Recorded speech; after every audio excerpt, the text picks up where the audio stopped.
Okay, thank you. Thanks.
I know, trying to get out of the Leonetti.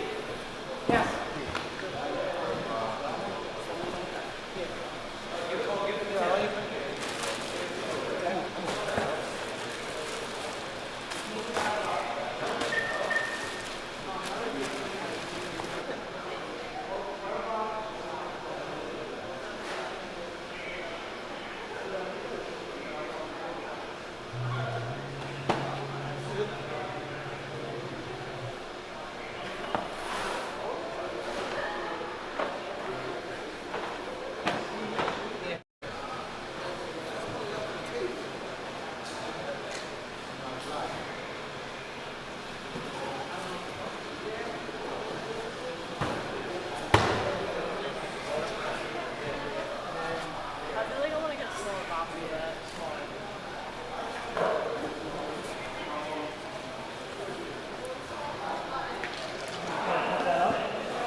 Alright, so can you introduce yourself? What's your name and rank, please?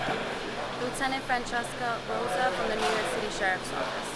Okay. Should I look into the camera or look into No, you look right at me. Like conversation. Oh, okay. Yeah, so can you tell me what happened here today? How did it all go down? Yeah. So at approximately 3 a.m., NYPD was alerted about a burglary in progress at this location. When officers arrived, they apprehended 2 individuals that had over 100 pounds of cannabis flower on them. when they did some further investigating into the area, they realized that they would need some assistance from the sheriff's office because, as you can see behind me, there were pallets of cannabis product and other products inside. And so, when they found those two burglary suspects, were they coming out of this warehouse? Or? Yes, they were exiting this warehouse with, if you can see back here, over 100 pounds of cannabis flower. Okay.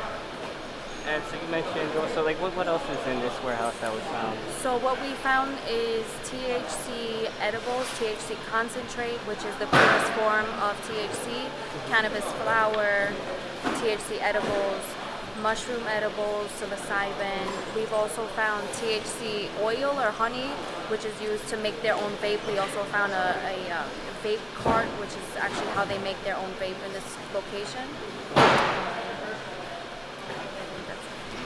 Okay, no problem. And so, in comparison, because just a couple weeks ago we had the Bronx bus. The size is it similar or? So, in comparison to the two locations that we had in the Bronx, this is actually a smaller warehouse in size, but because of the products that we're seizing in this location, it's so concentrated with the THC that this is going to match or exceed those values in the other locations. Okay. And roughly right now, what is the monetary estimate? I know it can change, but... Roughly right now, it's over $5 million. And yes, that could change. That's a rough estimate. And is there at this time any feeling this might be connected to the warehouse, that network, or this might be a separate network? Or? So currently this is our field investigation. We're going to have definitely an in-depth investigation after this. We do believe that this warehouse was supplying other locations throughout the city and maybe outside of the city. I don't know if it has a connection to the locations in the Bronx, but that is under investigation. Okay. And lastly, is it known that you mentioned, supplying certain locations within the city, possibly outside? Is it known where all these packages may have been going, or? Currently, I don't have that information, but like I said, we're thoroughly investigating to see where they could have been going or where they even came from. Okay. And is there anything else you'd like to add? Was this connected with Operation Padlock? This is a part of Operation Padlock. We are doing this in partnership with the NYPD. Thank you so much. Absolutely, no problem.